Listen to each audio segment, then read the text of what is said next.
how do we get into Heidegger? Because Heidegger Mm. is, in some sense, quite a complex person to read.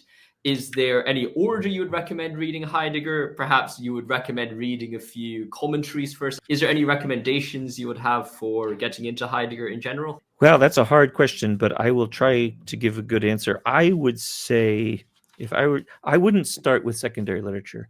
I think you're almost always better off starting with the primary text and then going to the secondary text, because you find out that especially if these are philosophical classics, you find out when you read them for yourself why they're classics, because they're so much more interesting than the secondary literature about them, even if the secondary literature is very good. So what I would say is get a copy of Being in Time and skip the introductions and start with section 9 under the first chapter of part 1, division 1.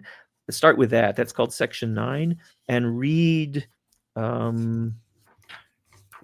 the first, let's see how many pages this is. Yeah, at least the first about 20 pages. Chapters 1 and chapters 2 of the first division of Being in Time for starters. And if you love it and you're liking it, keep going.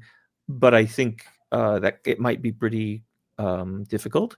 The other thing I would say to read, oh boy, yeah, there are these essays that he wrote in the 1930s and 40s and 50s, which you might try. It's very hard for me because I've been reading these texts for so long. I don't even remember what I read first, probably Being in Time.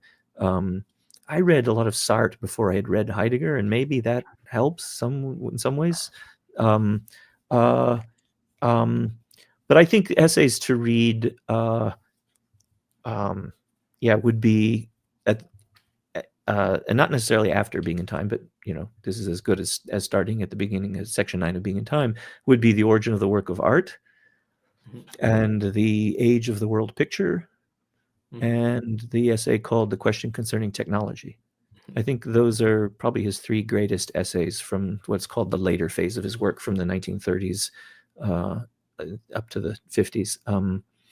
Those now, so like I say, I don't know how difficult those will be. They'll probably be very challenging. So then I would say, yeah, look at Dreyfus's book called Being in the World, but also there's a book by Mark Rathall that I think it's called How to Read Heidegger, which is really a short little kind of, one of these little stocking stuffer kind of put in your pocket kind of books, but very, very good. First kind of take on Heidegger, very short, very accessible. I would definitely recommend that.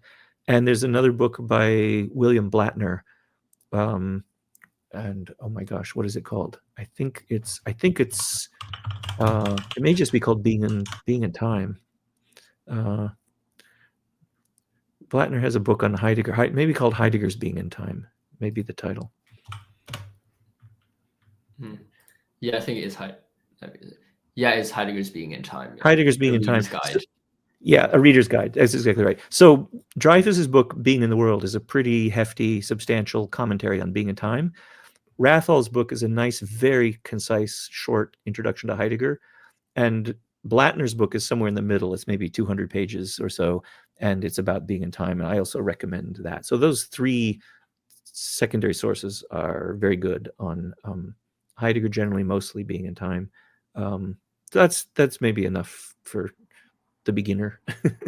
Yes. But if you do start with Being in Time, I would say skip the introductions and go straight to section 9, which is the first chapter of the first division. So, and look at chapters 1 and 2 of the first division to start with. You don't really need the introductions to get into that.